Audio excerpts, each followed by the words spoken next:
ایک روز ایک مصری مسلمان نے مجھ سے پوچھ لیا، جب آپ اسلام اور عربی زبان سے اس قدر گہری دلچسپی رکھتی ہیں تو مسلمان کیوں نہیں ہو جاتی؟ میں پہلے ہی مسلمان ہوں، میں نے فی البدیہہ جواب دیا، لیکن میرے اس جواب نے خود مجھے بھی پریشان کر دیا۔ تب میں نے وضاحت کی کہ اسلام فطرت اور کامن سینس کے عین مطابق ہے، اس کی کوئی بات عقل کے خلاف نہیں، اس لیے میں اس سے بہت متاثر ہوں اور اپنے آپ کو مسلمان ہی سمجھتی ہوں، لیکن میرا خیال ہے کہ اس کے لیے باقاعدہ اعلان کرنے کی ضرورت نہیں۔ یقیناً ضرورت ہے، مصری شخص نے جواب دیا۔ السلام علیکم ورحمۃ اللہ وبرکاتہ۔ بسم اللہ الرحمن الرحیم۔ اللہم صلی علی محمد وعلی آل محمد۔ ہم مسلمان کیوں ہوئے؟ اس سلسلے کی آج کی شخصیت کا تعارف لے کر آپ کی خدمت میں حاضر ہوں۔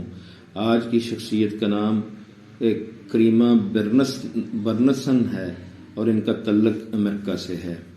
تو ان کی داستان شروع کرنے سے پہلے آپ میرا یوٹیوب چینل سبسکرائب کر دیں اور بیل آئیکن بھی پریس کر دیں تاکہ اس طرح کی ایمان افروز داستانیں آپ تک پہنچتی رہیں۔ میں اسپین کی سیاحت میں مصروف تھی اور اس وقت غرناطہ کے قصر الحمراء کی مسجد میں بیٹھی ہوئی تھی اور دیواروں پر منقش خطاطی کو دیکھتی ہی جاتی تھی۔ میری نظریں اس اجنبی زبان کی کیلی گرافی سے ہٹتی ہی نہیں تھیں۔ میں نے کسی زبان کا اس قدر خوبصورت خط دیکھا ہی نہیں تھا۔ الفاظ آنکھوں کے راستے میرے دل میں اترتے جا رہے تھے۔ بھلا یہ کس زبان کے الفاظ ہیں؟ میں نے ایک گائیڈ سیاح سے دریافت کیا۔ عربی کے، اس نے جواب دیا، اور دوسرے روز جب ٹورنٹنٹ یعنی محکمہ سیاحت کی متعلقہ ملازمہ نے مجھ سے پوچھا کہ میں کس زبان کی ٹور بک لینا چاہوں گی تو میں نے جواب دیا عربی میں۔ اس نے حیرانگی سے کہا، عربی میں؟ کیا تم عربی پڑھنا جانتی ہو؟ نہیں، لیکن عربی مجھے پسند ہے، چلیے اس کے ساتھ انگریزی کا لٹریچر بھی دے دیجیے، میں نے جواب دیا۔ اور اب تو یہ صورت بنی کہ میں اسپین میں جہاں بھی گئی میں نے وہاں سے سیاحت سے متعلق عربی کتب ضرور حاصل کی۔ چنانچہ میرا بیگ عربی کتابوں سے اس قدر بھر گیا کہ مجھے اس میں سے اپنے کچھ کپڑے نکالنے پڑے۔ مجھے یہ کتابیں سونے چاندی سے بڑھ کر قیمتی محسوس ہو رہی تھیں۔ چنانچہ حیرت انگیز طور پر میں ہر رات سونے سے پہلے ان کتابوں کو بیگ سے نکالتی اور دیر تک ان کے الفاظ کو دیکھتی رہتی۔ دل میں بے پناہ خواہش پیدا ہوتی کہ کاش میں بھی اس رسم الخط کو سیکھ لوں اور اسی انداز میں لکھنے پر قادر ہو جاؤں۔ اکثر سوچتی کہ جس زبان کا رسم الخط اتنا خوبصورت، دل آویز اور جمالیاتی ہے، اس کا کلچر کیسا ہوگا۔ پختہ ارادہ کر لیا کہ کالج میں داخلہ لیا تو اس زبان کی تعلیم ضرور حاصل کروں گی۔ میرے والدین آئیوا میں مقیم تھے اور 2 ماہ قبل میٹرک کا امتحان دیتے ہی میں 16 سال کی عمر میں اکیلی ہی یورپ کی سیاحت پر چل نکلی تھی۔ خیال تھا کہ نتیجے کے بعد تو مجھے نارتھ ویسٹرن یونیورسٹی میں داخلہ لے لینا ہے، پھر اس سے قبل کیوں نہ کچھ سیر سپاٹا کر لیا جائے۔ یہ معاملے کی ایک ظاہری صورت تھی اور اپنے والدین اور دوستوں کو میں نے سیاحت کا یہی سبب بتایا تھا، لیکن اصل بات کچھ اور تھی۔ در حقیقت میں نے چند ماہ قبل چرچ سے اپنا ناطہ توڑ لیا تھا اور اتوار کو بھی میں عبادت کے لیے نہیں جاتی تھی، جبکہ مڈ ویسٹ میں جہاں میں رہتی تھی یہ رویہ انتہائی خطرناک ثابت ہو سکتا تھا۔ وہاں مذہبی اعتبار سے ماحول میں اتنی شدت تھی کہ چرچ سے کٹ کر زندہ رہنا محال تھا۔ چنانچہ میں انتہائی باقاعدگی سے چرچ میں جایا کرتی، لیکن چونکہ اللہ نے مجھے ذہانت عطا کی تھی اور میں غور و فکر کی عادی تھی، اس لیے عیسائیت کے عقائد کے بارے میں جتنا سوچتی تھی ذہن اتنا ہی الجھتا جاتا تھا۔ میرا وجدان کہتا تھا کہ معبود ایک ہے، وہی ہر جگہ جاری و ساری ہے، لیکن چرچ میں خدا کی بجائے صرف حضرت مسیح کی عبادت ہوتی تھی اور سمجھا جاتا تھا کہ ان کے وسیلے سے ہم خدا تک پہنچیں گے۔ تاہم میں نے خفیہ صرف خدا ہی سے تعلق استوار کر لیا تھا اور اس میں جہاں اطمینان محسوس کرتی تھی وہاں اس تضاد پر سخت پریشان بھی تھی۔ میرا ذہن بچپن ہی سے مذہبی واقع ہوا تھا۔ میں بڑے ہی ذوق و شوق کے ساتھ اتوار کو چرچ جایا کرتی، بڑی توجہ سے امانت و دیانت، رحمت و رافت اور مہر و وفا کی باتیں سنتی، لیکن چرچ میں پابندی سے حاضری دینے والوں کو جب میں معاشرتی زندگی میں ان تعلیمات کے بالکل برعکس رویہ اختیار کرتے ہوئے دیکھتی تو بہت پریشان ہوتی۔ کیا ہمارا مذہب ہفتے میں صرف ایک دن اور وہ بھی تھوڑی دیر کے لیے کارآمد ہے؟ کیا اس کا تعلق صرف اتوار تک محدود ہے؟ اکثر سوچتی کہ ہفتے کے دن باقی دن مجھے کس طرح گزارنے چاہیے۔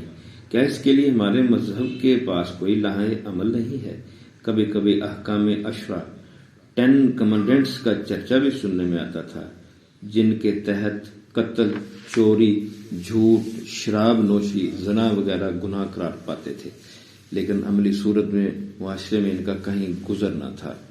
یہ ٹھیک ہے کہ کچھ دیر کے لیے چرچ کی حاضری کے دوران منی اسکرٹ ناپسندیدہ بن جاتا تھا، مگر باقی دنوں یہ نوجوان لڑکیوں کا محبوب ترین لباس بن گیا تھا اور مرد اس کی حوصلہ افزائی کرتے تھے۔ آخر ایسا کیوں ہے؟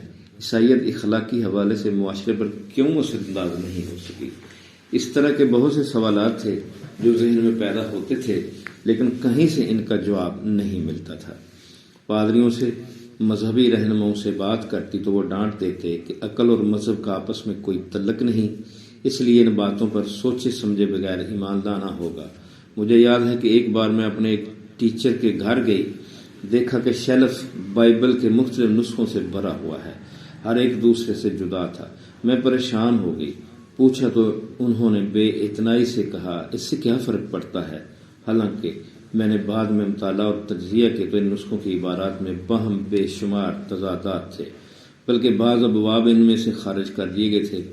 تب غلط کیا ہے اور صحیح کیا ہے میں چکرا کے رہ گئی، اور حالیہ سیاحت کا سب سے بڑا مقصد ان سوالات کا جواب حاصل کرنا تھا۔ خیال تھا کہ سفر کے دوران مختلف لوگوں سے استفسار کر کے ذہنی انتشار سے نجات پانے کی کوشش کروں گی، لیکن افسوس کہ عیسائیت اور چرچ سے وابستہ میرے کسی اعتراض یا الجھن کا مجھے کہیں سے کوئی تسلی بخش جواب نہ مل سکا، بلکہ اس سفر نے میری ذہنی پریشانی میں مزید اضافہ کر دیا۔ واپس امریکہ آ کر میں نے کالج میں داخلہ لیا تو اختیاری مضمون کی حیثیت سے عربی کا انتخاب کیا۔ اس ناپسندیدہ مضمون کا انتخاب مجھ سمیت صرف 3 طلبہ نے کیا تھا۔ اس حوالے سے میرے ذوق شوق کو دیکھ کر میرے ٹیچر پریشان ہو گئے۔ میں عربی ہوم ورک خطاطی کے قلم سے کیا کرتی۔ اس مقصد کے لیے میں ایک بار شکاگو کے مسلم علاقے میں بھی چلی گئی تاکہ کوکا کولا کی بوتل پر عربی میں لکھے ہوئے ان الفاظ کو دیکھ سکوں۔ میں نے اپنے استاد سے بھی عربی کتابیں عاریتاً لی تاکہ عربی رسم الخط سے خوب شناسا ہو سکوں۔ ساتھ ہی یہ اشتیاق بھی فزوں ہو گیا تھا کہ کسی طرح عربوں کے کلچر اور روایات سے بھی آگاہی حاصل کی جائے۔ چنانچہ کالج کے دوسرے سال میں پہنچی تو میں نے مڈل ایسٹرن اسٹڈیز، مطالعہ مشرقی وسطیٰ پر خصوصی توجہ مرکوز کر دی اور بعض ایسی کلاسوں میں جانے لگی جہاں مشرق وسطیٰ کے حوالے سے خاص لیکچر ہوتے تھے۔ ایک کلاس میں تو قرآن کا خصوصی مطالعہ بھی شامل تھا۔ ہوم ورک کرنے کے لیے ایک رات میں نے قرآن کھولا اور اسے پڑھنے بیٹھی تو پڑھتی ہی چلی گئی۔ میں نے اسے اتنی توجہ اور دلچسپی سے پڑھا جیسے کوئی ناول پڑھتا ہے، اور مطالعے کے دوران میرے دل سے بے اختیار آوازیں نکلتی رہیں، واہ یہ ہوئی نا بات، خوب، کتنی عظیم حقیقت ہے یہ، میں تو پہلے ہی ان عقائد پر یقین رکھتی ہوں، واہ یہ کتاب تو میرے ان سارے سوالات کا جواب دے رہی ہے جنہوں نے خاصی دیر سے مجھے پریشان کر رکھا ہے، خوب، مجھے پتہ چل گیا کہ اتوار کے علاوہ باقی ہفتہ مجھے کیسے گزارنا ہے، اور معبود واحد کا تصور تو میرے دل کی آواز ہے، خوب، بہت خوب۔